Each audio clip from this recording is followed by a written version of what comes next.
Ça va là? C'est bien comme ça? C'est bien cadré? Non. Non. On voit la moitié de la tête. On voit quoi? La moitié de la tête. La moitié. Bon, Attendez, c'est déjà je pas mal. vérifie. Mais... Voilà. Là, c'est bon? Allez, super. C'est parti. Alors, c'est un gros sujet là ce soir. Un gros sujet qui est le mazal. Le mazal. Donc, nous, on dit mazal tov, on comprend. Ça veut dire quoi? Nous, on dit félicitations, ça n'a rien à voir avec félicitations. D'accord? Ensuite, on dit les mazalot. C'est quoi les mazalot? Les planètes. Mais le mot planète, étoile, c'est kochav, kochavim, c'est pas mazalot non plus. Oui, bien que c'est vrai que les signes du zodiaque s'appellent les mazalot. Et il y a un sefer qui s'appelle Sefer à Mazalot, le livre des mazalot, qui est un livre écrit par les rabbanim, d'accord, des grands rabbanim, très anciens, et qui va décrire le mazal correspondant à chaque signe du zodiaque. Vous avez d'ailleurs, je fais de la pub pour Rav Twitou, qui a des shurim sur YouTube où il fait un petit résumé de chaque chapitre sur chaque mazal. Vous pouvez aller les voir, c'est assez impressionnant. Alors, d'où vient ce mot mazal? Le mot, c'est marrant parce qu'il y a un mot, c'est une coïncidence peut-être, mais nasal, ça ressemble, nasal, mazal, c'est une blague, hein, parce que le mot mazal vient de nozel qui veut dire couler. Moyen mot technique, le nez qui coule, nasal. Ouais, ça, ouais, c'est une blague. Voilà. En tout cas, c'est bon, j'ai réussi à vous faire rire, tout va bien. Donc, le mot mazal vient de nozel qui veut dire couler. Qu'est-ce qui coule? Le flux divin. C'est comme si notre destinée, elle coulait vers nous. Alors, on va dire couler en français, nozel c'est couler, mais on va dire dans un langage plus high-tech, on va dire qu'on est connecté. Si vous voulez traduire, c'est que je suis connecté à quelque chose qui va transmettre mon destin. D'accord? Et ce quelque chose, effectivement, ce sont les planètes. Le nombre de planètes, il est marqué dans la Gemara. C'est impressionnant parce que la NASA recherche combien il y a d'étoiles, alors elle fait une approximation. Parce qu'il faudrait trop longtemps pour les compter, donc ils ont pris un petit bout de ciel.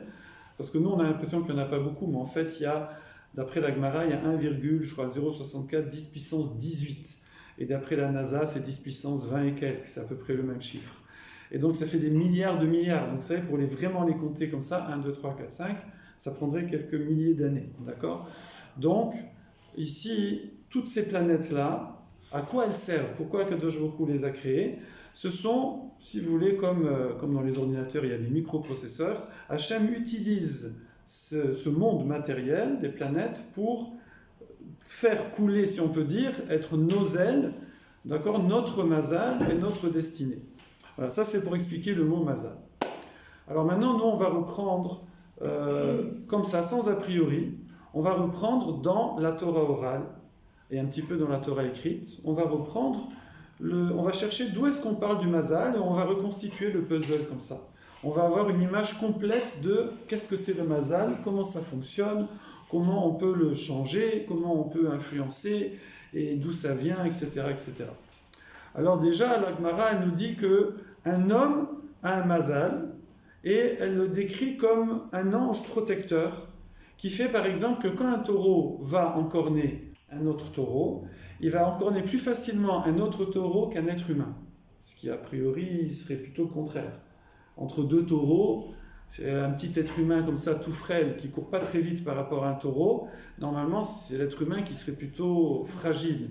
Et non, on dit qu'un taureau va encorner plus facilement un autre taureau qu'un être humain. Pourquoi? Parce que l'être humain a un mazal qui le protège. D'accord? Alors que le taureau, il a aussi un mazal, mais qui fait moins d'exceptions, qui est plus lié à la nature. Pareil, la Gemara dit que chaque plante, donc tous les animaux finalement, tous les végétaux, ont un mazal. C'est quoi ce mazal? C'est qu'ils ont un ange, c'est comme ça que c'est décrit, qui va le faire pousser, le végétal, qui va faire le destin de l'oiseau. Il y a une histoire avec Rabbi Shimon Bar Yochai qui a vu un oiseau qui a échappé à un chasseur et il a vu le mazal de cet oiseau. Mais pour les animaux et pour les végétaux, ce mazal est caché dans la nature. C'est-à-dire qu'en général, il n'y a pas de nes, il n'y a pas de miracle. En général, ça va marcher de façon welcome. Ça va marcher de façon naturelle, systématique. Par contre, le mazal de l'homme va faire qu'il y aura plus d'exceptions. Oui, j'ai des amis qui ont à peu près mon âge et qui ont, bon, prochain, 13, 14 enfants, je ne sais pas combien. Et une fois, ils roulaient sur l'autoroute à 120 km/h, ils avaient 2 voitures, et dont un van 7 places, j'avais le même van d'ailleurs, et la barre de transmission, elle s'est cassée, d'accord? Ça veut dire que c'est horrible, Hashem Ishmor, ça veut dire que la voiture est partie en tonneau, ça veut dire que les roues ne sont plus contrôlées, oui. Ils sont partis en tonneau à 120 km/h. Ils n'avaient strictement rien, ils n'avaient rien, d'accord? Et juste qu'il n'y avait plus de fenêtres, il n'y avait plus de pare-brise, il n'y avait plus rien, mais il manquait un enfant dans la voiture. Et l'enfant était sur l'herbe, sur le bord de la route, il n'avait rien. Quand les pompiers et la police est arrivés, ils ont dit, il n'y a que chez vous qu'il y a des miracles comme ça. Il n'y a que chez vous. Ça, c'est le mazal. Et après, on entend des histoires des enfants, qui sont tombés du 5e étage, ils sont remontés sonner à la porte. Moi, j'ai une fois ma fille avec ma femme, on était en voiture, et un monsieur qui a couru à côté de la voiture, dans Paris, on était un peu comme ça, on roulait dans Paris, il a couru à côté de la voiture pour nous donner notre fille. En fait, elle était passée derrière, elle avait ouvert le coffre et elle avait sauté sur la route, d'accord, avec les voitures qui arrivent derrière.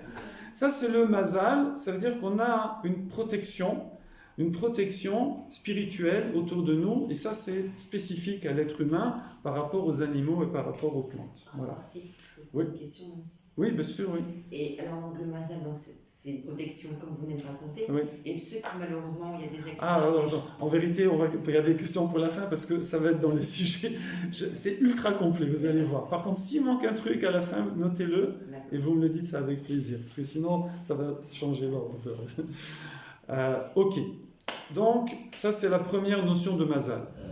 Un peu dans la même idée, la Gemara nous raconte un épisode avec Daniel. Daniel n'était pas prophète. Daniel avait roi à Kodesh, inspiration divine, mais il est dans le Tanakh, dans les 24 livres, mais il n'était pas prophète. Et une fois, on raconte dans la Gemara qu'il était avec des prophètes. Et lui, il a vu un être, il a vu une sorte de bête, quelque chose de très effrayant. Il l'a vu, c'était un être spirituel, il l'a vu et il a eu peur, d'accord? Mais les prophètes qui étaient avec eux ne l'ont pas vu, mais ils ont eu peur. Oui. Alors la Gemara demande, mais de quoi ils ont eu peur? Parce qu'ils n'ont rien vu. Si vous voyez un ours, vous avez peur. Si vous ne voyez pas l'ours, vous n'avez pas peur. Alors on dit, eux, ils n'ont pas vu, mais leur mazal a vu. Ça veut dire l'ange, la partie spirituelle qui accompagne chaque être humain. D'accord? Et on a dit plus les enfants que les adultes, plus les êtres humains que les animaux. D'accord? En fait, plus on en a besoin, plus on est accompagné. C'est ça le sens. Eh bien, ce mazal-là a vu, et donc il a transmis cette crainte. Et nous aussi, en vérité, des fois, on a comme ça, on ne sait pas pourquoi, mais on a des pressentiments. Alors si c'est juste des peurs normales, la peur du vide, peur tout ça, bon, c'est normal. Mais quand c'est pas normal, et que grâce à ça, justement, on va éviter une voiture qui arrive ou quelque chose, ça veut dire que c'est notre mazal qui nous a transmis un message, qui nous a protégés. Voilà, ça, bon, c'était juste pour être exhaustif, parce que c'est pas ce qui nous intéresse le plus. Ce qui nous intéresse le plus, c'est la notion de mazal, qui est la destinée. Donc effectivement, la Torah reconnaît qu'il y a des gens, à l'époque de la Gemara en tout cas, qui savaient voir, d'accord, des juifs, des non-juifs, ils savaient voir, en particulier les Chasdéens, je ne sais pas pourquoi, ils savaient voir dans les astres quel était le devenir d'une personne. Oui. On raconte par exemple une fois Avlet, c'était le nom d'un de ces astrologues, il était avec Shmuel, qui était un très grand Amora, le plus grand de sa génération, et ils étaient tous les deux en train de parler certainement, et ils ont vu des gens qui allaient couper des joncs, c'était leur métier, ils allaient couper des joncs pour faire des paniers, donc ils allaient dans des marécages, couper des joncs. Et l'astrologue a dit à Shmuel, tu vois l'homme là-bas avec la casquette là-bas, il ne va pas revenir. Un serpent va le piquer. C'est marqué dans son mazal que là, aujourd'hui, à midi, un serpent va le piquer. Et Shmuel lui a répondu, c'est pas sûr. C'est pas sûr, d'accord? Et il a même dit, non, je pense qu'il va revenir. Et effectivement, il est revenu. Et quand il est revenu, alors ils l'ont appelé, l'astrologue l'a appelé, il lui a dit, montre-moi ton fagot de jonc, s'il te plaît. Il a ouvert le fagot de jonc et il a trouvé un serpent coupé en deux. Avec le coupe-coupe, sans se rendre compte, il a coupé le serpent. Donc il y avait bien quelque chose de prévu. Alors Shmuel a demandé à cet homme-là, dis-moi, tu as fait un truc spécial aujourd'hui? Il a dit oui. C'est qu'en fait, nous, on met tous nos repas en commun. Quand on part comme ça, couper des joncs, on met nos repas en commun pour que personne n'ait honte, et après on met tout au milieu au repas de midi, et on partage. Et là, j'ai vu qu'il y en a un qui avait rien, qui n'avait pas de repas. Alors j'ai fait genre, j'ai dit, moi j'ai pris le panier, j'ai fait la collecte, on dit collecte, ouais. Ouais, enfin bref, j'ai ramassé tout. Et j'ai mis une part pour lui, discrètement, et donc il n'a pas eu honte. Il dit, bah, ça t'a sauvé du serpent. Donc là, on voit qu'il y a des histoires où il y a une prédétermination, il y a une prédestinée, et apparemment, ça peut changer. Alors, on va avoir plusieurs sources. On va voir un petit peu toutes les sources. On va faire comme ça une overview. Et ensuite, on va faire deux groupes. Alors, on a déjà Rava. Rava, c'est un des derniers Amoraïm, donc à la fin de l'époque de l'Agmara, à peu près à la fin du 3e, 4e siècle de notre ère. Et Rava, lui, il a dit comme ça. Il a dit « Bne, maisonné, vechaye », ça veut dire avoir des enfants. La parnassa, mazon, la nourriture, la parnassa, et la longueur de la vie, la santé, welcome, eh bien, ce sont des choses lo besruta talia milta. Ces choses-là ne dépendent pas du mérite. Comme ça, il a dit Rava. Oui. C'est Bné, maisonné. Bné, maisonné, vechaye.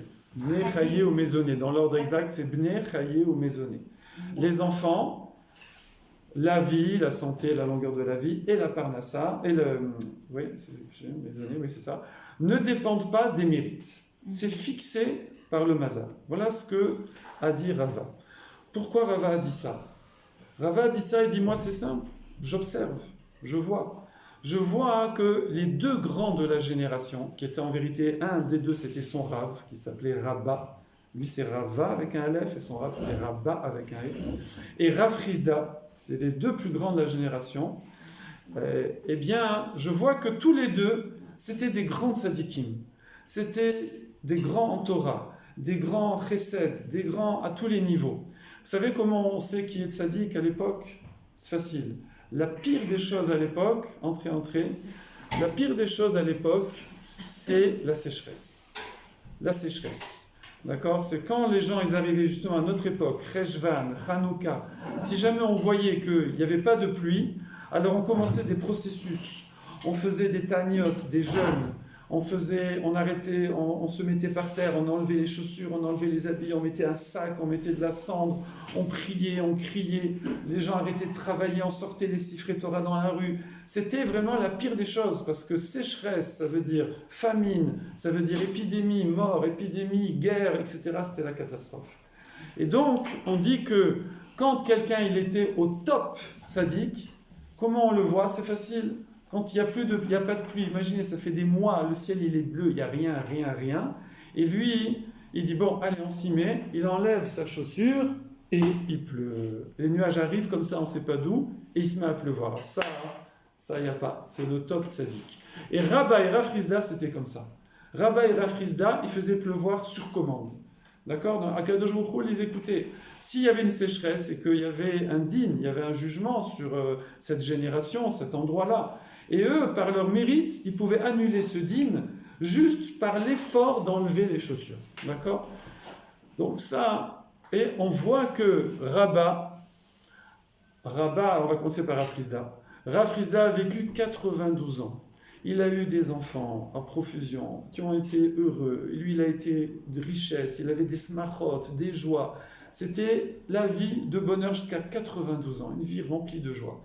Et Rabba a eu, Rabba a eu aussi, si vous voulez l'aider peut-être, Rabba aussi a eu des enfants. Et il a eu aussi des richesses, mais il a tout perdu. Il a perdu ses richesses, il a perdu ses enfants. Il a eu une vie de souffrance et il a quitté ce monde à 40 ans. Alors Rava dit, voilà, moi c'est clair.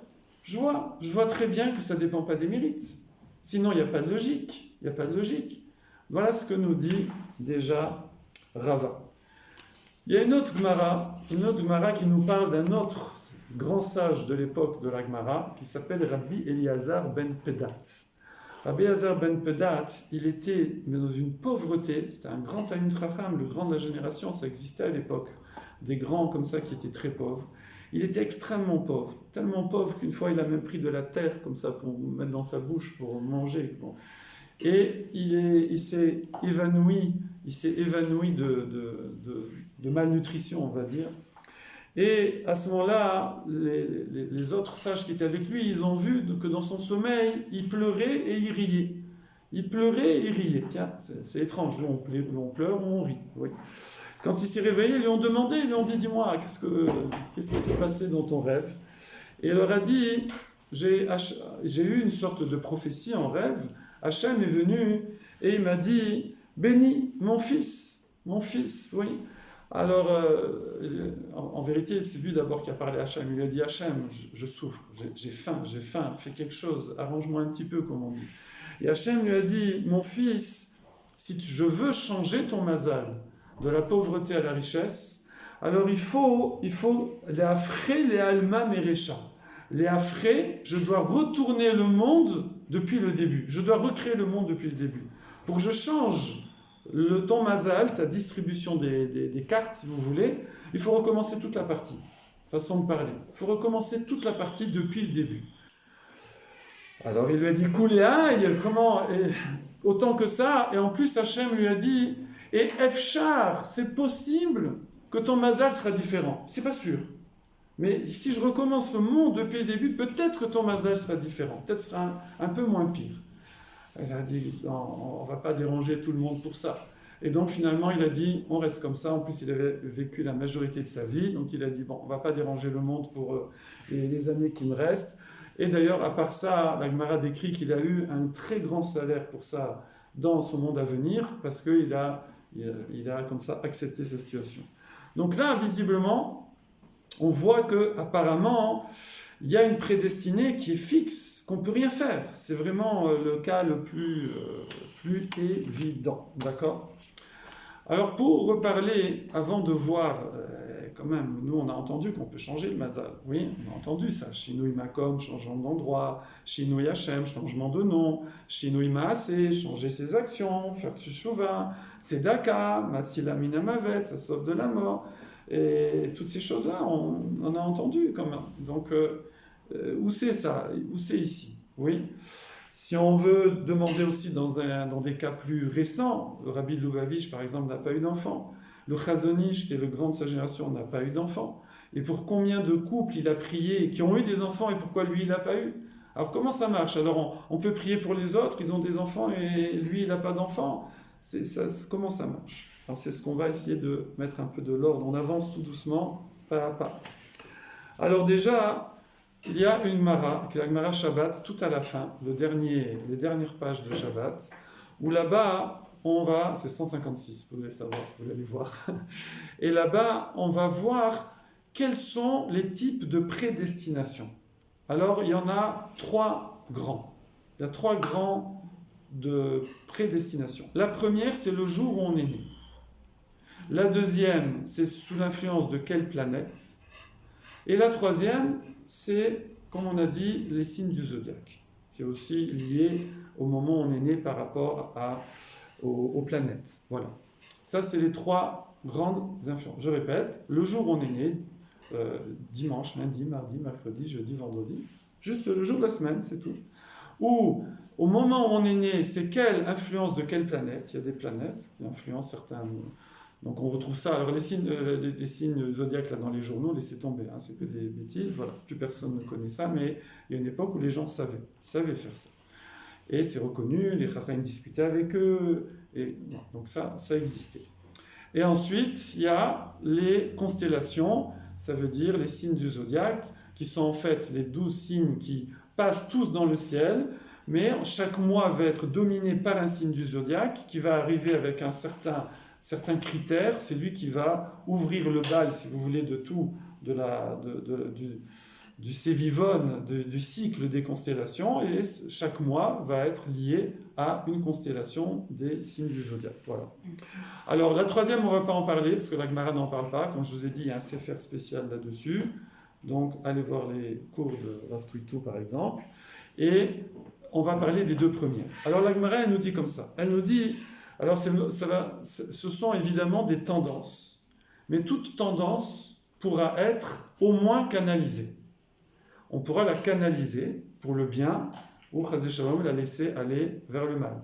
Simplement, canaliser, c'est une première chose. Maintenant, est-ce qu'on pourra la changer? Donc il y a deux choses à faire face au mazal. Soit je ne peux pas le changer, j'essaie de le canaliser, on va voir comment. Soit peut-être je peux le changer. Ok? Donc c'est nos deux directions de travail. Canaliser, changer. En tout cas, c'est quoi la tendance? Quelqu'un qui est né le premier jour. Alors on va déjà expliquer le principe général. Le principe général, c'est que on va reprendre l'influence divine qui correspond au jour de la création. Qu'est-ce qui s'est passé le premier jour de la création, le deuxième jour, le troisième jour, le quatrième jour? Ce qui s'est passé, ce qu'Hachem a créé à chaque jour des 7 jours de la création, le 7e étant Shabbat, oui, eh bien, ça crée une sorte de caractère, et la personne, quand elle naît ce jour-là, elle est influencée par le caractère du jour.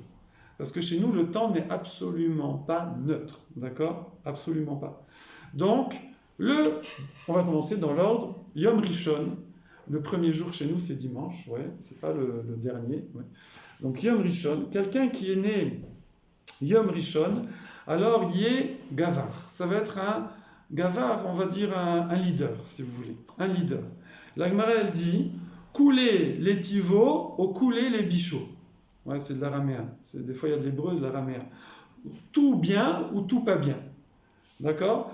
Par exemple, on voit qu'il y a un Ravashi, lui, il était né le dimanche, Ravashi, et c'est lui qui a compilé la Gemara. Donc, c'est un des plus grands sages de tous les temps. Et donc, il a tourné tout son mazal vers le bien.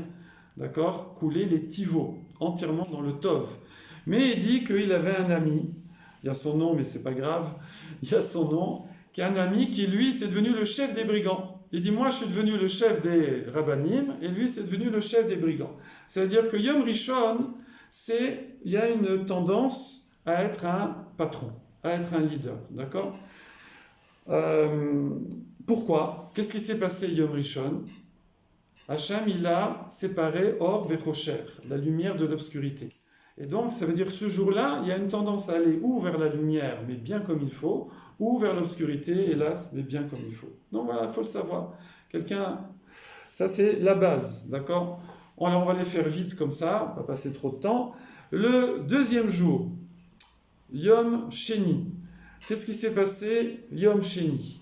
Il y a eu la séparation des eaux du haut et des eaux du bas. Et ça fait une dispute. Donc, celui qui naît Yom Sheni, il a une tendance d'être Ragzan, d'accord? Coléreux, disputeur, je sais pas, ça n'existe pas disputeur. Voilà, on vient d'inventer. C'est quelqu'un, voilà, qui est, on va dire, qui a du caractère, pour dire quelque chose de pas trop négatif. C'est quelqu'un, c'est pas genre, oui, comme tu veux, où tu veux, c'est pas grave, oui, bien sûr, ouais, non, c'est... Voilà, il tient ses positions, d'accord? Ça, c'est quelqu'un qui est né le lundi. Le mardi, qu'est-ce qui s'est passé? Alors Hachem a créé les plantes, les plantes dans le sens les herbes, déchets, et sèves. Et les plantes, c'est la profusion, les plantes au printemps, quand ça repousse dans les champs, waouh, ça pousse dru, oui. Et ça veut dire la richesse. Ça, c'est un mazal de richesse, celui qui est né le mardi. Il y a un mazal de richesse, mais les herbes, elles se mélangent. Ça se mélange. Et dans la Torah, c'est pas marqué... à chaque fois, c'est marqué les minéos, qu'Hachem a créé chaque espèce pour son espèce, séparée. Il n'a pas dit pour les plantes, pour les herbes. Et donc, ça veut dire qu'ils ont tendance à mélanger un peu les crayons. D'accord? J'ai dit ça en soft. Ça peut toucher la fidélité, etc. Il faut faire attention. Voilà. Donc, c'est quelqu'un, le mardi, attention, il ne faut pas qu'il se mélange les pinceaux. Ça, c'est le mardi. Le mercredi, alors c'est vrai qu'il y a des jours qui paraissent plus sympas que d'autres. Par exemple, le mercredi, c'est super sympa. C'est le jour où je suis né, donc tranquille.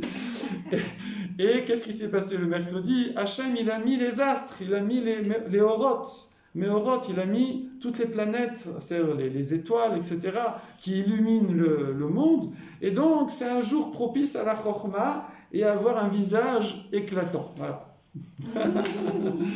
Voilà, donc ça c'est le mercredi. Ok, attention, c'est pareil. Là, des fois, la Gemara, elle n'explique pas tout. Elle vous donne des petits trucs et après, c'est à vous de travailler. Évidemment, vous allez me dire, ben, c'est super sympa, ça. C'est quoi cette histoire? C'est pas juste, oui. Non, évidemment, ça peut aussi se retourner contre une personne. Parce que la chorma, c'est bien beau, mais les plus grands brigands, ouais, les cerveaux des mafiosi, c'est un cerveau, et des fois les plus grands escrocs, c'est des cerveaux, et aussi des fois c'est des sages. Donc la chorma, ça se gère, c'est pas évident. Pareil, le visage éclatant, ça peut être dangereux aussi. Voilà. Donc ça c'est le mercredi. Le jeudi, qu'est-ce qui s'est passé? Hachem a créé les poissons et les oiseaux. Et ça, les poissons et les oiseaux, vous savez, c'est eux qui travaillent le moins pour se nourrir. D'accord, les animaux, il faut brouter, il faut truquer, il faut aller gratter, etc. Et les poissons, ils ouvrent juste la bouche, comme ça, ils mangent. Ouais. Les oiseaux, ils picorent partout, ils ont toujours ce qu'il faut. Donc, eux, ils sont nourris particulièrement par le chesed d'Hachem. Donc, c'est des gens qui vont être plus facilement tournés vers les autres, tournés vers le chesed. Encore, ça paraît très sympa. Ok, mais attention, le chesed, des fois, c'est pas bon non plus. D'accord? On parle par exemple dans la Torah, c'est marqué que celui qui épouse sa sœur, c'est du chesed. Il voit que sa sœur n'arrive pas à se marier, il l'épouse. Non, ben c'est interdit évidemment. Mais des fois, le chesed qui est mal contrôlé, c'est comme donner trop de bonbons à ses enfants. Après, on va chez le dentiste. C'est un exemple très soft. Oui. Donc ça, c'est le chesed. Vendredi, c'est facile. Le vendredi, c'est la veille de Shabbat. Donc c'est quelqu'un, il va être Choser achare a mitzvot. Il va chercher les mitzvot. Il est en tendance mitzvot. C'est quelqu'un, il aime la pratique. La pratique, ça c'est le vendredi. Et le Shabbat, pour clôturer, c'est la Gdusha Rabba, la grande Gdusha, quelqu'un qui est né le Shabbat. Voilà ce qu'on nous dit sur les jours de la semaine. Donc on voit ces tendances et on va voir après les tendances par rapport aux planètes. Alors là, je vais aller un petit peu plus vite. Parce qu'on va voir que de toutes les façons, c'est des choses qu'on peut canaliser ou on va voir qu'on peut changer. Sur les planètes, on va avoir pareil l'influence du Soleil, on va avoir l'influence de la Lune, on va avoir l'influence de Noga, c'est Vénus, on va avoir l'influence de Kochev, qui est le Mercure, on va avoir l'influence de Shvatai, qui est le Saturne, et on va avoir l'influence de Tzedek, qui est Jupiter. Des fois, ça va recouper ce qu'on a dit pour les jours, donc je ne rentre pas trop dans le détail. Mais nous, on va aller directement sur l'influence de Mahadamim. Mahadamim, c'est Mars. Pourquoi? Parce que là, la Gemara, elle va détailler davantage. Et elle va nous donner une première clé. Elle va dire celui qui est né sous l'influence de Mars, qui est une planète rouge. Déjà, à l'époque de la Gemara, il savait qu'elle était rouge, oui. Eh bien, Mahadamim, c'est quelqu'un qui a un rapport étroit avec le sang. Ça veut dire tout ce que ça peut représenter. Et la Gemara dit, s'il se laisse aller, ça risque d'être un violent, un bandit, un criminel. Mais s'il canalise ça, ça va faire un excellent chirurgien. Ça va faire quelqu'un, un Moël, qui fait la Brit Mila. C'est pas donné à tout le monde des chirurgiens, c'est pas donné à tout le monde de faire la Brit Mila. Ou ça va donner quelqu'un, un policier, un soldat, d'accord? Ça veut dire, la personne, elle va avoir cette énergie, ces caractéristiques liées, entre guillemets, au sang. Alors, on ne va pas dire la cruauté, mais le fait d'être capable d'être une certaine violence. Et c'est pas quelqu'un de vraiment sensible. Hein. Moi, j'ai vu la Brit Mila de mon petit frère, je suis tombé dans les pommes, d'accord? Alors, on a 12 ans d'écart, hein, donc j'avais 12 ans, hop, tac, j'ai vu, bingo, voilà. Donc, évidemment, ça ne va pas faire un bon chirurgien, ça. S'il tombe dans les pommes au moment d'opérer, bon, après, peut-être qu'on s'habitue, mais bon. Donc, ici, déjà, on nous donne une première clé. On nous dit que, comme on a dit depuis le début, ces tendances-là ce sont des tendances qui vont servir à orienter la vie et l'avoda d'une personne. Elle va voir ces tendances en elle. Alors là, on a vu les jours, on a vu les planètes, il y a les signes du zodiaque, mais peu importe, même si on n'est pas des astrologues, même si on n'a pas ces connaissances, on les a fait rapidement pour avoir des idées, mais c'est pour nous faire comprendre qu'on n'est pas neutre. On n'arrive pas à neutre comme ça sur Terre. Il y a tout un bagage évidemment familial, une transmission familiale, il y a forcément une influence de l'endroit où on vit, de l'école, de l'éducation qu'on va avoir, mais il y a aussi cette forte influence du mazal, de la configuration planétaire au moment où la personne est née et du jour où elle est née et de l'heure où elle est née. Toutes ces choses-là vont jouer. Simplement, la personne, elle va apprendre à se connaître, ça c'est vraiment la base de la Voda, et elle va, au lieu de culpabiliser, imaginez quand quelqu'un, comme je dis, quand je fais ce cours, moi j'ai rencontré un chirurgien qui, quand j'étais étudiant, il était zen que quand il faisait l'opération à cœur ouvert. Donc il était zen qu'au moment où tout était ouvert au-dessus du bonhomme et que là, là où tout le monde panique, et lui il était bien, il était zen, oui. Ça veut dire, cette personne-là, au lieu de culpabiliser si elle sent qu'elle a des tendances qui paraissent peut-être négatives, alors, eh bien, au contraire, il doit se dire, il faut que je les canalise et que je les mette dans le bien. Pareil, quelqu'un, il ne faut pas qu'il se la joue, qu'il ait de la gava, de l'orgueil, s'il voit qu'il a des prédispositions, des choses positives, voilà, celui qui est né le mercredi, par exemple, ou le soleil, je ne vous ai pas dit, mais par exemple, celui qui est né sous l'influence du soleil, même s'il essaye de voler, il n'arrivera pas. Impossible. Laisse tomber les pompes à chaleur, le carbone, machin, impossible. Il ne sait pas voler. Parce que le soleil, c'est lui qui donne la lumière aux autres. Il ne prend pas la lumière des autres. Par contre, celui qui est né sous l'influence de la lune, oui, parce que la lune, elle prend la lumière du soleil. Donc lui, attention au vol, attention à l'honnêteté. D'accord ? Pareil, la lune, d'ailleurs c'est passé en français, on dit lunatique. La lune, qu'est-ce qu'elle fait ? Elle disparaît, après elle apparaît, elle grossit, elle devient pleine lune, elle change. Donc elle va être très cyclique. C'est pour ça qu'on dit les gens lunatiques. Pareil, quelqu'un qui est né sous l'influence de la lune, il va être lunatique. Et ça, alors ça, quelqu'un il va dire, ouais, moi je comprends pas, je suis lunatique. Donc il va se culpabiliser, il va se dévaloriser, ou peut-être son conjoint, je ne sais pas. Eh bien non, il faut se dire, attends, mais ce sont des kélim, ce sont des instruments. C'est des instruments qui peuvent, si on les utilise mal, être négatifs. Si on les utilise bien, ça va être positif. Mais je ne peux pas y échapper dans un premier temps. Hein. Je ne peux pas y échapper. Déjà, tant que je ne l'ai pas changé, après on va voir ce que je peux changer, mais tant que je ne l'ai pas changé, je ne peux pas y échapper. Je dois faire avec et le tourner de façon positive. D'accord ? Donc maintenant qu'on a un petit peu brossé ce tableau-là, qu'on a compris qu'on a une prédestination, qui sont des tendances positives, négatives, qu'on doit canaliser, qu'on doit tourner vers le positif, et qui vont nous permettre de, pas culpabiliser, de travailler avec, de comprendre autrui aussi, de comprendre l'autre, de dire c'est pas que c'est un imbécile, c'est pas qu'il est bizarre, c'est pas qu'il est tordu, c'est que c'est sa particularité à lui, d'accord ? Et donc je vais l'aider au contraire à sortir ça dans le bien, oui. Et c'est pareil pour l'éducation des enfants. Si on se rend compte que notre enfant, il a telle tendance, oui. Quand j'étais à l'école, par exemple, professeur à l'école, on a eu un petit groupe d'élèves qui se sont amusés à aller voler dans les magasins. Oui, ils ont commencé à aller voler des trucs dans les manches, etc. Et évidemment, c'est une toute petite minorité, c'est quelques garçons. Alors soit je vais arriver comme ça à faire un scandale, non, c'est des enfants. La majorité, ils ne feront jamais ça de leur vie, ça ne leur vient pas à l'idée. Mais ces enfants-là, c'est peut-être lié à leur mazal, ou ils se sont laissés entraîner par d'autres. Voilà. Mais normalement, celui qui n'est pas ça dans son mazal, il n'y arrive pas. Le crayon, il tombe, le truc, il n'y arrive pas, il n'est pas bon. D'accord ? Voilà. Donc ça, c'est un premier point. Maintenant, ce qui vous intéresse, je pense, le plus, c'est comment on change ça. Comment on change ça ? Alors déjà les deux références que je vous ai données avant, de Rava, qui racontent sur Rabba et Rav Rizda que visiblement on ne peut pas changer, ça a l'air bloqué. Après l'histoire de Rabbi Eliezer ben Pedat qui restait pauvre, il fallait recréer le monde depuis le début pour changer son mazal, peut-être, et c'était pas sûr, ça paraît bloqué. Oui.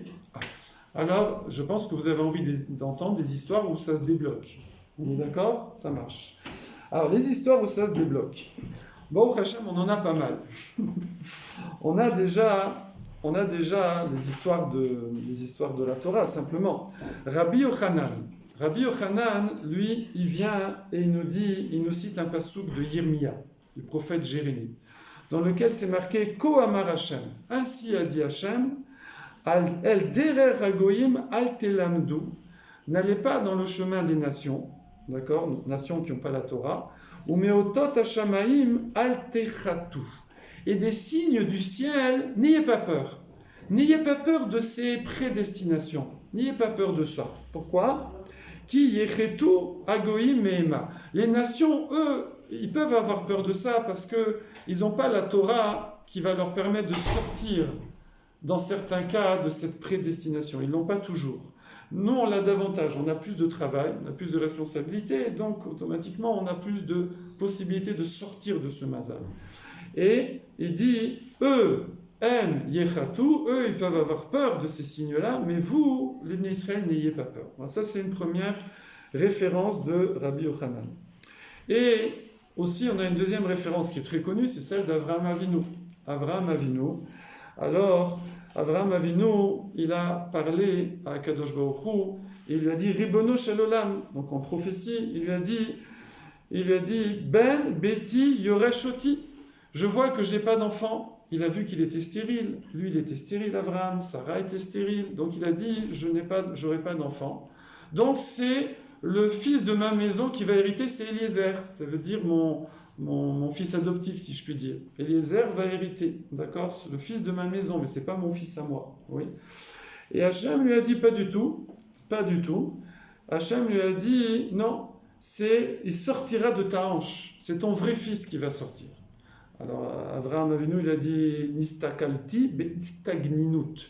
J'ai regardé dans les astres, j'ai vu que Walou, j'ai vu que dans mes astres, mon mazal, il n'y a pas d'enfant. Hachem, il lui a dit, ouais, il lui a dit, comment c'est marqué dans le Passouk, c'est marqué que Hachem va yotse, Hachem oto et Avraham achutsa. Que Hachem, il l'a fait sortir dehors. Alors évidemment, c'est pas qu'il l'a fait sortir dehors, genre pour regarder les étoiles, oui. C'est pas au sens physique, ça ne nous intéresse pas qu'ils étaient dedans, qu'il a fait sortir Avraham dehors. Quand il a fait sortir dehors, il a fait sortir de son mazal. La Gemara explique même comment. Alors c'est un peu technique, hein, on ne sait pas le faire, nous, mais Hachem il sait le faire. C'est qu'Hachem il lui a expliqué comme ça. Il lui a dit, tu as bien vu que tu es sous l'influence de la planète Tzedek. Tzedek, je ne sais plus Tzedek c'est quoi, ne quittez pas, Tzedek c'est Jupiter. Donc tu es sous l'influence de la planète Tzedek, à l'ouest, d'accord? Donc quand il est né, Tzedek était à l'ouest. Et ça, l'ouest, c'est le froid, parce que l'est, c'est le soleil se lève, il se couche à l'ouest. Et ça représentait la stérilité. Il dit, c'est simple, je vais changer la position de la planète, je ne sais pas comment ça marche, hein, c'est ce que décrit le Talmud, et je vais le mettre à l'est, et donc tu vas enfanter. Donc Hachem a changé les mazalot, et il a enfanté. D'accord? Et effectivement, Avraham Avinu a pu enfanter. Donc on voit dans la Torah, là c'est la Torah écrite, expliquée par la Torah orale, des Midrashim, qui montrent les dialogues qu'il y a eu comme ça au niveau prophétique entre Avraham et Hachem, que Akadosh Baruch Hu, il a changé le mazal de Avraham Avinu, c'est pour ça qu'on est là, puisqu'on est né de lui, sinon on ne serait pas là. Et donc on voit qu'apparemment il y a une possibilité de changer. Ensuite, on a raconté l'histoire déjà tout à l'heure de Shmuel avec ce fameux astrologue qui a vu le monsieur qui allait se faire mordre par un serpent et qui ne s'est pas fait mordre. Donc on voit qu'il a été sauvé. Là-bas on dit Tzedaka Matsil Minamavet, ça sauve de la mort, puisque ça a sauvé le fait qu'il a fait une Tzedaka en évitant la honte et en donnant de son repas à un des ouvriers, il a été sauvé de la morsure du serpent. Rabbi Akiva. Alors, ce qui est très étonnant d'ailleurs, c'est que Shmuel, quand il a vu cet homme et que l'astrologue lui a dit il va se faire piquer par un serpent, il ne l'a pas appelé. Il ne lui a pas dit il ne va pas couper des gens aujourd'hui. Il ne lui a pas dit n'y va pas, fais attention au serpent. Il n'a rien dit du tout. D'accord? Et on voit également que Rabbi Akiva, des astrologues qui sont des Chasdéens, je vous ai parlé tout à l'heure des Chasdéens qui étaient très forts en astrologie, ils ont prévu à Rabbi Akiva, ils lui ont dit comme ça, lorsque ta fille se mariera, eh bien, elle sera piquée par un serpent. Et c'est marqué que Rabbi Akiva, hein, il était angoissé de ça. Il avait une daaga gedola, il avait une grande angoisse. Il ne prenait pas ça à la légère. Rabbi Akiva. Donc il savait que ce n'est pas une blague. Ça veut dire que c'est marqué dans le ciel que le jour du mariage, sa fille doit se faire piquer par un serpent et mourir. Hein. C'est pas juste piquer par un serpent. Il a vu qu'elle devait mourir également. Parce que des fois, le serpent ne tue pas. Et il lui a rien dit non plus. Rien dit non plus, ni ne te marie pas, ni fais attention, ni reste, monte sur la table, je sais pas, rien du tout. Et elle s'est mariée. Elle s'est mariée, et le soir, quand elle a voulu enlever sa barrette, vous voyez les grosses barrettes là. Alors imagine dans les maisons, hein, il n'y a pas d'étagère, il n'y a rien à l'époque, c'était tout simple. Sa barrette, vous savez comment on l'arrange, la barrette, la grosse barrette là, bon, on la plante dans le mur, d'accord? Donc il fait noir évidemment, hein, il n'y a pas les néons. Donc le soir, il fait noir, elle rentre, elle va dormir, elle prend la barrette, bing, elle enfonce dans le mur.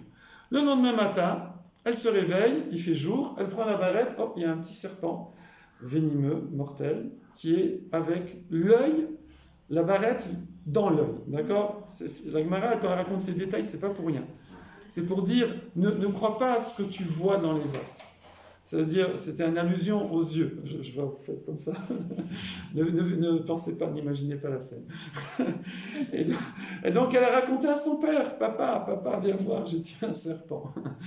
Et son père lui a dit, Rabbi Akiva, il lui a dit, tu as fait quoi? Tu as fait quoi hier? Elle dit, je me suis marié, oui, mais à part ça. Elle dit, en fait, avant c'était comme ça, avant on n'appelait pas le traiteur, c'est tous les gens de la ville, ils préparaient un petit gâteau, un truc, un repas, les gens, et puis on mettait tout en commun, pareil. Et elle a préparé aussi, même la mariée, elle préparait apparemment. Et donc, il y a un pauvre qui tapait à toutes les portes, mais comme les gens étaient occupés, les gens ils n'entendaient pas, ils ne répondaient pas. Et la seule qui a répondu, c'est elle. Elle a ouvert la porte et elle lui a donné son plat. Elle a donné son plat. Et il a dit, Tzedaka, Matsim Minamavet, Tzedaka, sauve de la mort. Et effectivement, tu as été sauvé. Dernière histoire où on voit que ça peut bouger, ces choses-là, c'est avec Rav Nachman Bar Yitzhak. C'est pas Rav Nachman de Breslev, c'est Bar Yitzhak à l'époque de la Gemara, il y a 1500 ans, un peu plus même.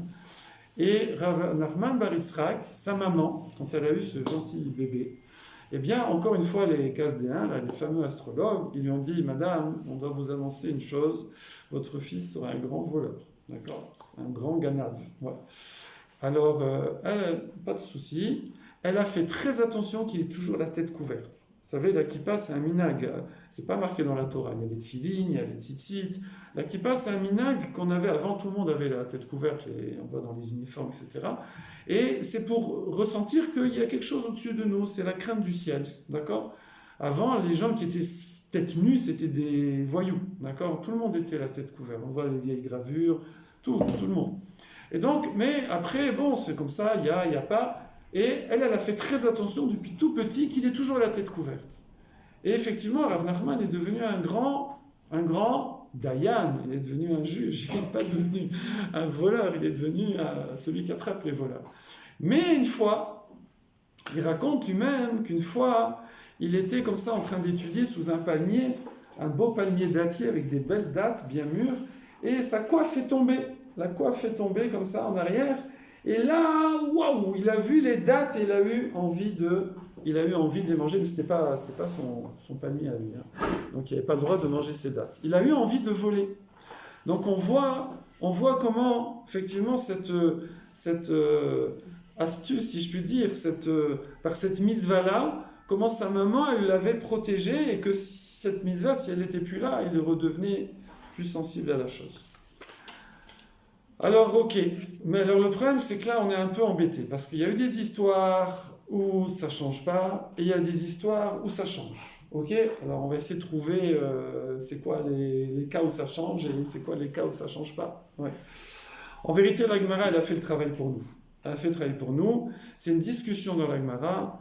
Il y a Rabbi Hanina, il dit que le mazal, ça ne change pas. Lui, il dit, le mazal, ça ne change pas. Et il y a d'autres, Rabbi Yochanan et d'autres qu'on a vus, qui disent le mazal, ça change. Alors on a l'impression que c'est une discussion. Oui, non. Tosfot, vous savez, commentaire de Tosfot, les descendants de Rashi, ils viennent dans la Gemara et ils disent je vais résoudre votre problème. C'est que, en vérité, ça peut changer. Mais il faut de grands mérites. Mais parfois, même avec de grands mérites, ça ne change pas. Et voilà. Elle est belle ou pas? D'accord? C'est pour ça que maintenant on comprend que des fois ça n'a pas changé et des fois ça a changé. Donc maintenant on a tout compris. Des fois ça change, des fois ça ne change pas. Ok? Voilà, on peut rentrer à la maison.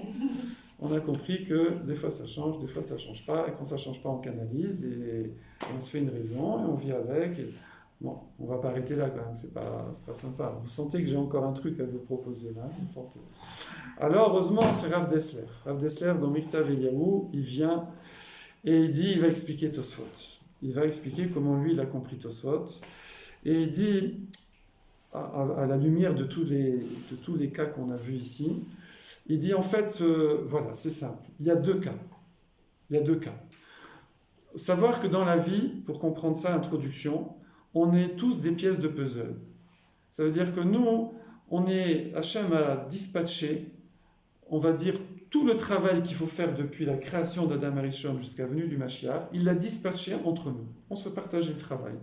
Et c'est ça qui correspond à ce qu'on appelle le shoresh de notre neshama, la racine de notre âme, oui, et à, effectivement, notre mazal. Donc chacun, avec son mazal, il doit faire sa part de travail. Voilà, c'est comme ça. Ok. Maintenant, dans ce mazal-là, il y a des fois des parties qui sont simplement des kélim, des instruments. D'accord? Par exemple, la richesse, la santé, je ne sais pas, la beauté, l'intelligence, voilà, ces choses-là. Après évidemment, la Gemara, elle ne va pas rentrer dans tous les détails, elle dit les grands axes. Mais après, ça va être de rencontrer telle personne, réussir telles études, avoir telle opportunité, habiter à tel endroit, trouver tel appartement, trouver une place de parking, au moment où il faut, je sais pas. Tous les éléments de la vie, d'accord? Dans les grands et dans les détails, voilà. Donc, la personne, elle va avoir des kélim, des instruments. Tout ce qui est dispatché dans sa journée lui sert à faire ce qu'elle a à faire, d'accord?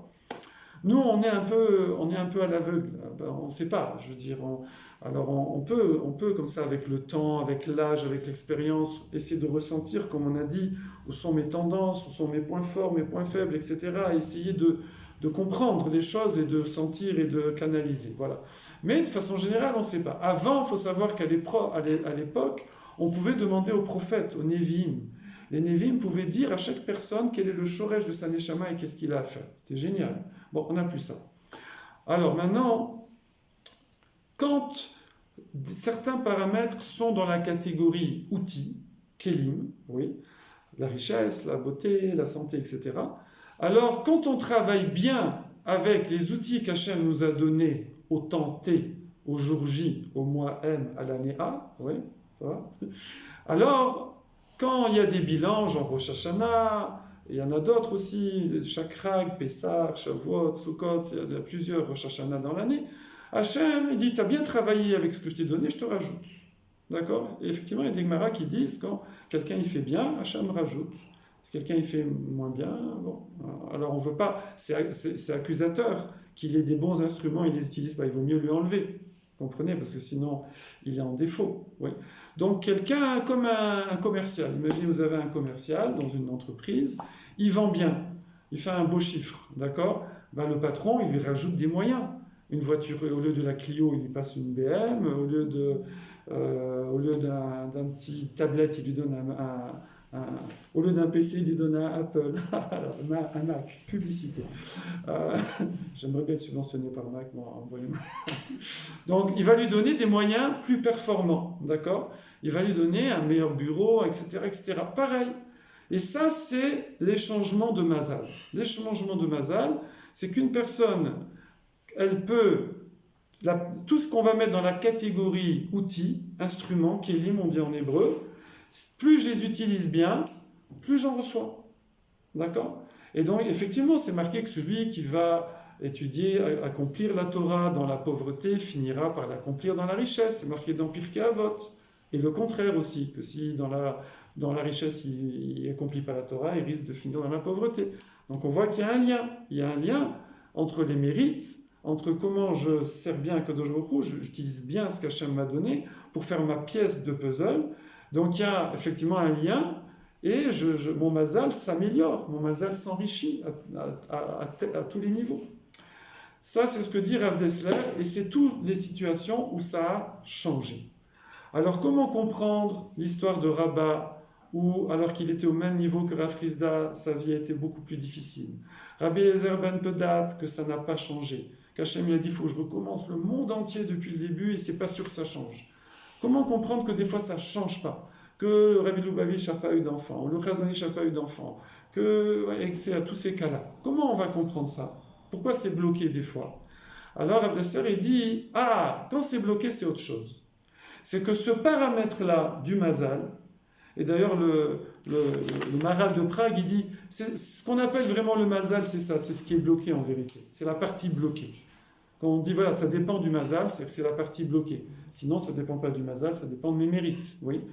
Eh bien, ça, c'est la partie qui est le Ikar, l'essentiel. Alors, il dit comme ça, je veux dire dans les mots de Rav Dessler, il dit, Etsem Chelko Giloui. C'est l'essence de ma part dans le dévoilement divin. Ça veut dire, c'est un paramètre qui fait, c'est pas un outil, c'est ma mission. Si par exemple la mission de quelqu'un, c'est de montrer que même en étant pauvre, même en ayant des problèmes de santé, il va accomplir la Torah, étudier comme il faut, avoir une famille, etc., faire tout ce qu'il faut, alors qu'il y a des gens qui ont des meilleurs outils, un meilleur mazal et qui ont un petit peu du mal à le faire.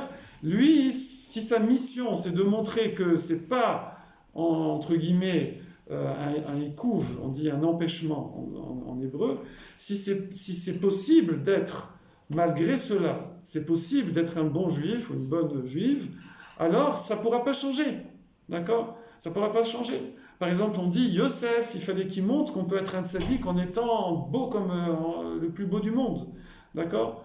Et on a Rabbi Yehuda Hanassi, était extrêmement riche, très très riche. Et il a montré qu'on peut être un tzaddik, un des plus grands de toutes les générations, en étant riche, parce que la richesse, c'est aussi une épreuve. Des fois, la richesse, ça fait que on n'a pas le temps de faire la Torah, on est occupé à autre chose. Oui? Et ainsi de suite. Que ce soit le paramètre de santé, que ce soit les paramètres de richesse, de tout ce que vous voulez, si ce paramètre-là fait partie de ma mission, alors là, je ne peux pas le changer. Je ne peux pas le changer. Ça sera fixe, oui. Et je ne sais pas si je vous le dis ou pas.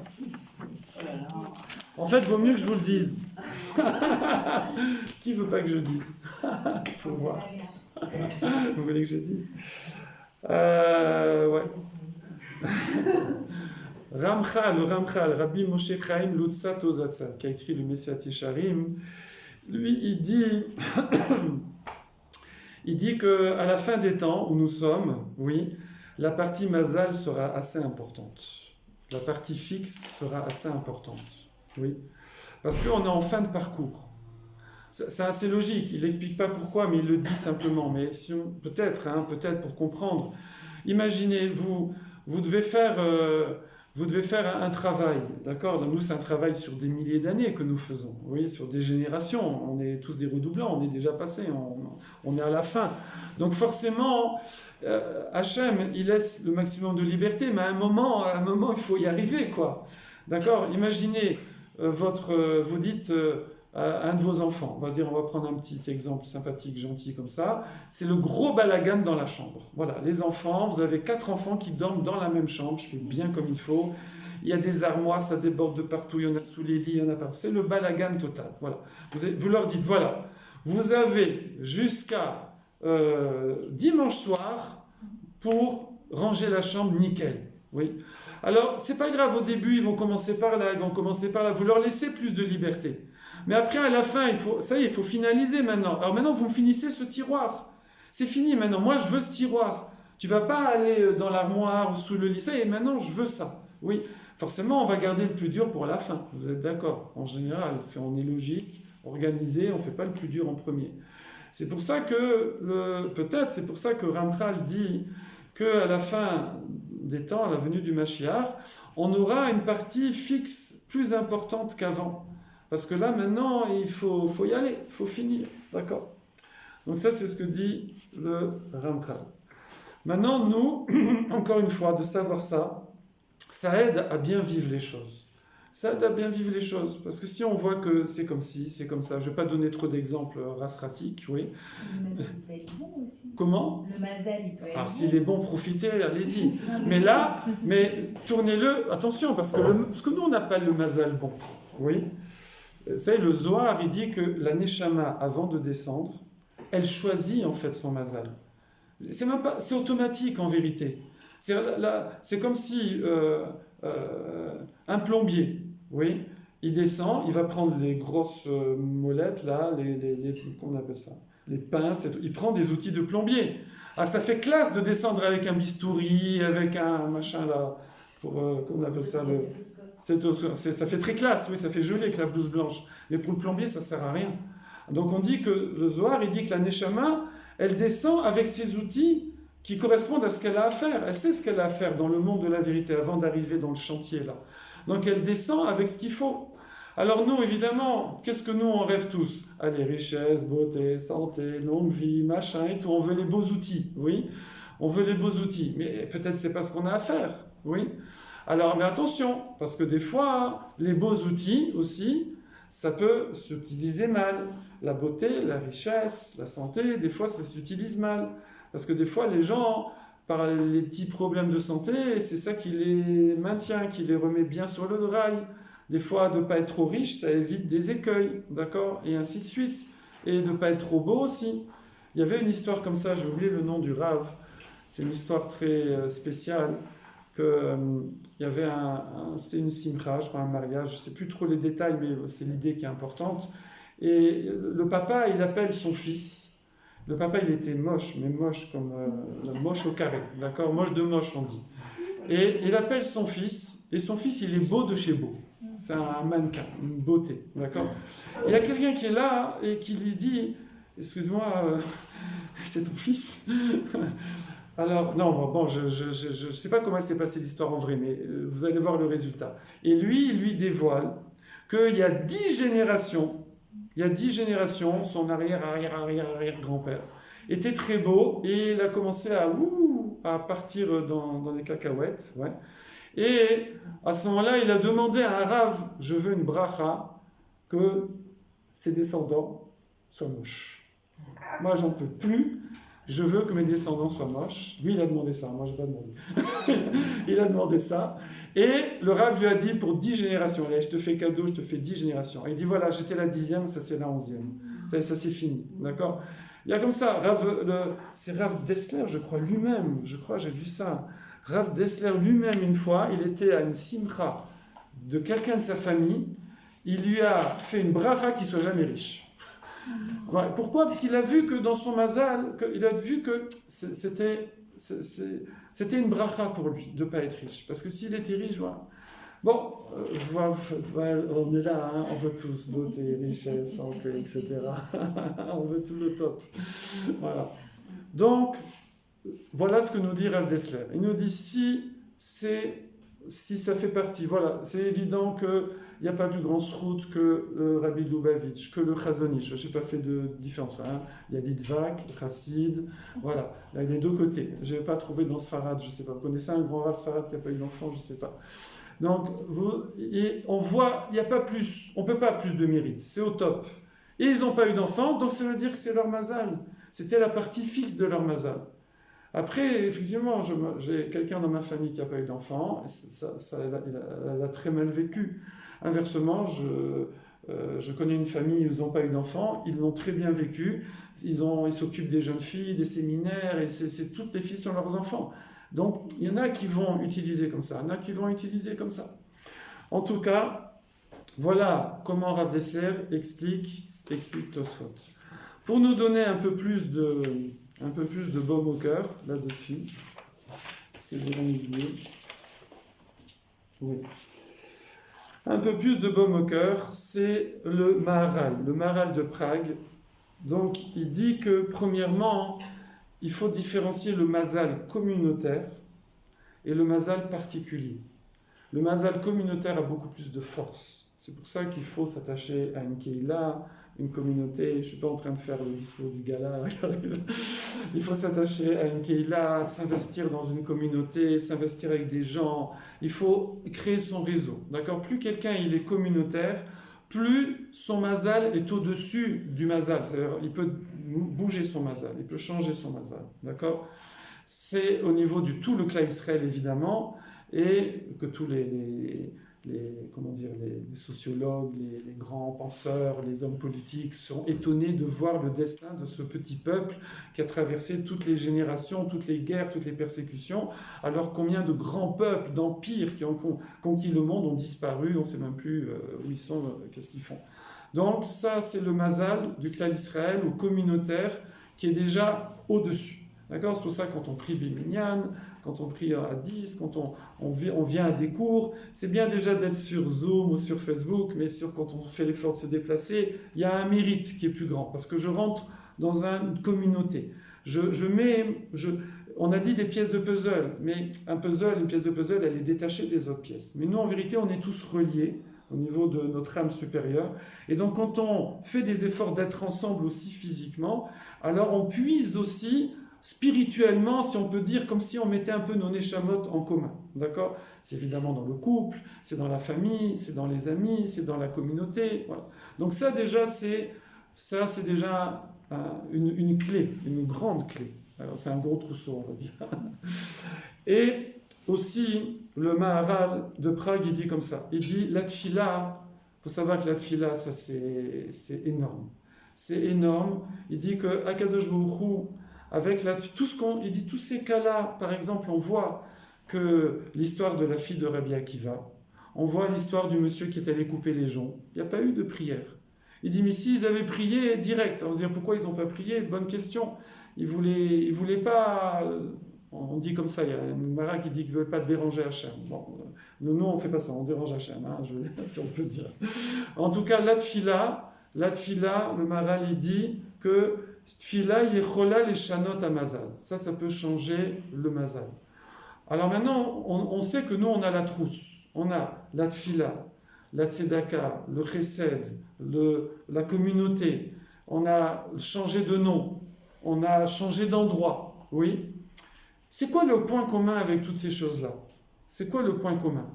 Le point commun, en fait, on va le définir pour la tfila. À quoi ça sert de prier ? Je vous demande, à quoi ça sert de prier ? Pourquoi on prie ? Changer le mazal. Vous priez, vous changez le mazal, vous demandez à changer le mazal. Non, mais à exaucer ce qu'on veut, quoi. Ah, voilà, bravo. Ça sert à exaucer ce qu'on veut. Donc en fait, on demande quoi. Bravo, exactement. Ouais.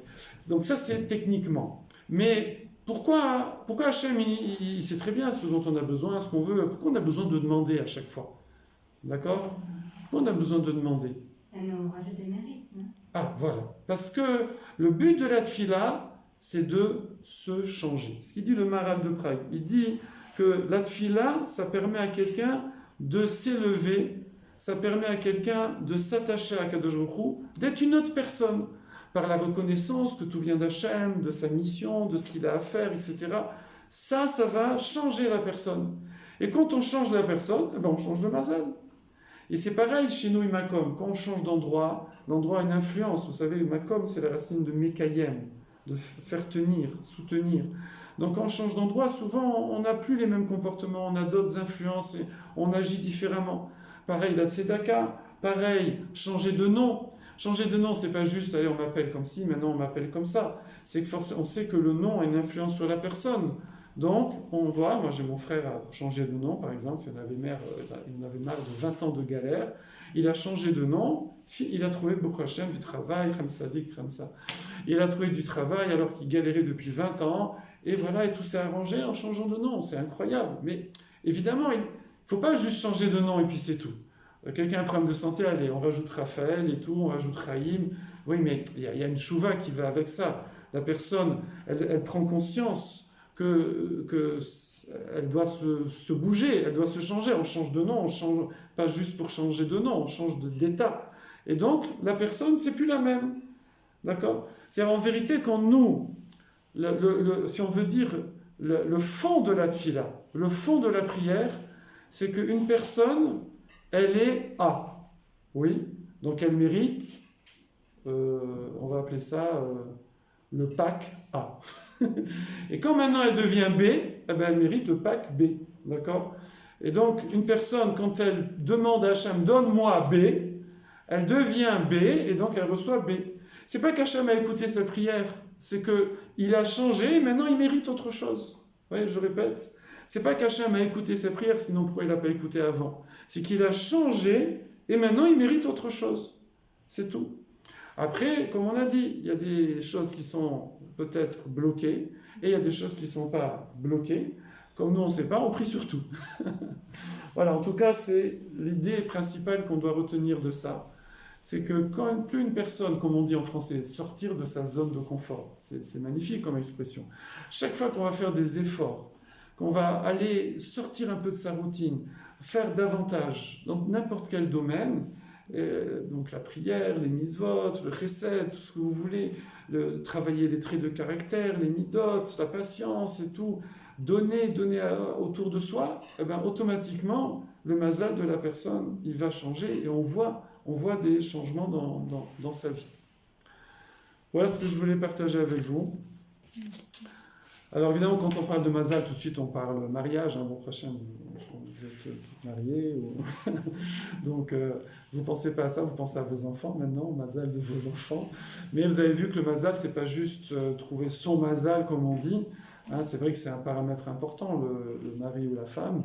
C'est un paramètre très important, mais c'est pas que ça. Ce mazal, c'est toute la destinée de la personne, tous les paramètres de sa vie au jour le jour.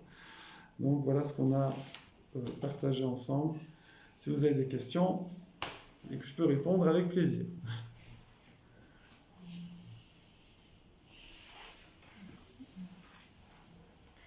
Moi, j'ai une question, s'il vous plaît. Oui. Je n'arrive pas très bien à faire le lien entre la partie fixe du mazal et le côté libre arbitre. En fait, il y a des domaines où ça nous paraît naturel. D'accord? Par exemple, moi j'ai un élève, il mesurait 1m55. D'accord? Et donc, il sait que sa vie, il verra 1m55. Alors c'est vrai qu'on peut opérer, le truc, il y en a qui font ça, mais enfin bon. Donc il va vivre avec ça.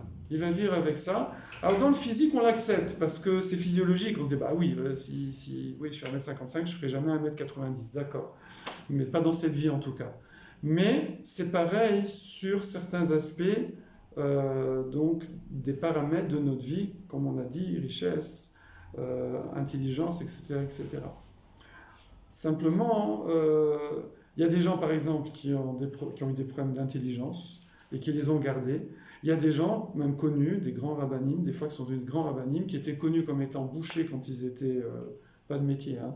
Ils s'étaient bouchés quand ils étaient enfants, et puis un beau jour, ils ont fait quelque chose, ils ont souvent lié d'ailleurs à la prière, et bingo, la prière de la maman, des fois, j'ai entendu récemment une histoire comme ça, une maman, elle a prié des larmes en allumant les nérotes et tout, et son fils qui était tumble comme ça à l'école, pas possible, et d'un seul coup, bingo, son cerveau s'est développé, et il est devenu intelligent. Donc, on voit, voilà, il y a des parties qui sont fixes, des parties qui sont mobiles. De toute façon, dans la vie, on se rend compte, on voit que des choses changent. Si on voit que ça ne change pas, c'est pas la peine de se fatiguer là-dessus. C'est pas la peine. Je veux dire, il faut pas subir, il faut prendre cette chose-là, c'est un fait, et maintenant je vais essayer de tirer le bon côté de cette chose-là. Si quelqu'un il voit par exemple que... Moi j'ai connu un dentiste qui était pauvre, il n'arrivait pas. Un dentiste pauvre, ça n'existe pas normalement. Et je connais un polytechnicien aussi. À la fin, tous les deux sont devenus rabbinim. Voilà, ils ont dit, bon, c'est pas vrai. Ils ont étudié, ils sont rentrés au collège, ils ont fait l'ALIA, maintenant c'est des rabbinim, ils sont connus. Et c'est tout, bon, ça marche pas. Ça marche pas, au bout d'un moment, ça y est, ils ont essayé 5 ans, 10 ans. Au bout de 10 ans, ils ont dit, ça y est, je fais autre chose, c'est fini. Oui. Vous avez dit qu'avant, on avait les Nevi'im qui Oui. nous avaient dit c'est quoi les choses de Oui. Neshama Oui, et ils savaient faire. oui. Aujourd'hui, on n'a pas ça. Ça veut dire. Non. Donc, comment on peut savoir. Là, vous nous avez expliqué qu'il y a les zodiaques, qu'il y a les jours de l'année, qu'il y a les planètes. Ouais. Mais comment. En fait, nous, c'est vrai que nous, on ne cherche pas à savoir maintenant. C'est vrai, on ne demande pas. De toute façon, a priori, plus personne ne sait bien lire dans les étoiles. Et on ne cherche pas à savoir. Ça peut arriver qu'on aille voir des grands rabbinim qui ont Ruach HaKodesh, qui peuvent des fois, parfois, parce que le Ruach HaKodesh, savoir, c'est pas le téléphone, quand il y a des gens qui défilent pendant des heures, des fois ils ont, des fois ils n'ont pas. Hein. Moi, je l'ai pas, donc, mais j'ai entendu des rabbinim témoigner qu'ils avaient Ruach HaKodesh, mais c'est pas constant. Des fois ils voient pas. Donc on a un petit peu ça, mais c'est beaucoup par notre expérience, par notre vie, on avance, on essaie de faire les choses bien, on voit qu'est-ce qui bouge et qu'est-ce qui ne bouge pas. Oui. Normalement, si ça ne bouge pas, il faut laisser ou il faut continuer? Alors ça dépend. Si quelqu'un... Il y a des cas, avoir des enfants. Il y a des gens, voilà, ils ont passé 50 ans, alors au lieu de continuer à souffrir de ça, à subir, c'est bon, c'est pas mon lot, vous voyez. Après, dans la parnassa, voilà, quelqu'un, s'il voit, il est dentiste, il voit que ça fait 10 ans qu'il n'arrive pas à gagner sa vie, il y a un problème. Il y a un moment où... alors après, on peut demander, évidemment, des conseils au rabbinim, et pour savoir, des fois, quoi faire, et il y en a qui vont donner des bonnes réponses, c'est vrai. Il faut essayer de comprendre ce qui se passe. Mais avec cet état d'esprit que je ne peux pas être ce que je ne suis pas. C'est-à-dire un grand malaise dans notre société, c'est que les gens rêvent, voient des modèles et veulent ressembler à ces modèles. Si je ne suis pas ça, je ne suis pas ça, c'est tout. Et quand quelqu'un il l'accepte, il est épanoui et il voit que ça ne le gêne plus. On va prendre même par exemple le physique. Il y a des filles qui sont très jolies, voilà, depuis qu'elles sont petites, et voilà, elles sont jeunes, évidemment. Elles disent, moi, c'est facile de me marier et tout, parce que tous les garçons veulent se marier avec moi. Bon, je fais comme ça un cliché. Et puis, il y en a où c'est pas du tout le cas, ouais, pour pas être méchant.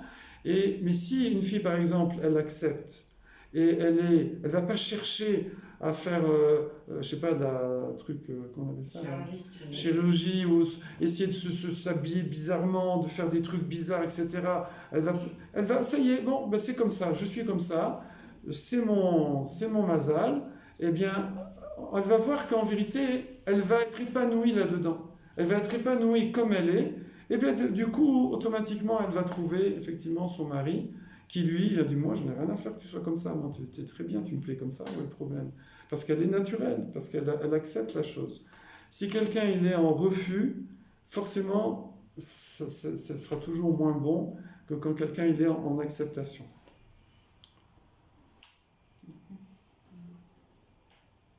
Alors c'est vrai qu'il n'y a pas de recette de cuisine, hein. Il n'y a pas 3 ans, 2 ans, j'essaye 10 fois, 5 fois, etc. Il n'y a pas, oui, c'est au feeling.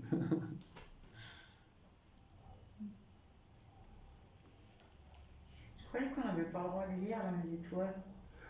En fait, à l'époque, ils le faisaient, maintenant, c'est fini. Personne ne sait le faire. Mais est-ce qu'on ne sait pas le faire? J'ai entendu Non.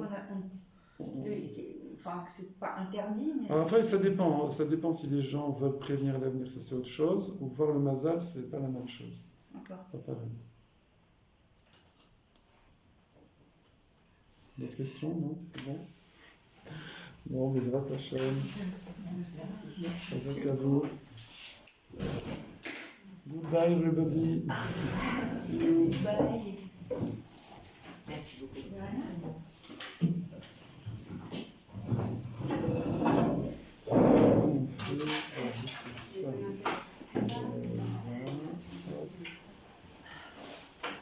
Ah si. Oui. Au début, vous avez dit les accidents, les choses. Votre enfant vous a rapporté. Mais quand il y a des fausses, des accidents, malheureusement, ça fait autrement. Oui. Ah oui, celui-là, le mazal n'a pas aidé, effectivement. Oui.